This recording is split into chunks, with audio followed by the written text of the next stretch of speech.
45 news కి స్వాగతం. ఏపీలో మరొక క్యాన్సర్ ఆసుపత్రి MLA Balakrishna Basavatarakam Indo American cancer ఆసుపత్రిని మరింత విస్తరించనున్నట్లుగా చెప్పారు బాలయ్య. ఏపీలోని తూళ్లూరులో మరొక 8 నెలల ఆసుపత్రిని ప్రారంభిస్తామన్నారు. క్యాన్సర్ బాధితులు మనోధైర్యంతో ఉంటే ఖచ్చితంగా కోలుకుంటారన్నారు బాలకృష్ణ.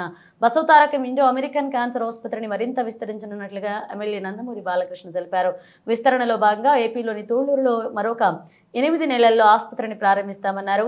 తెలుగు రాష్ట్రాల్లో రోజు రోజుకు పెరుగుతున్న క్యాన్సర్ మహమ్మారిని దృష్టిలో పెట్టుకుని ఈ నిర్ణయం తీసుకున్నట్లుగా తెలిపారు.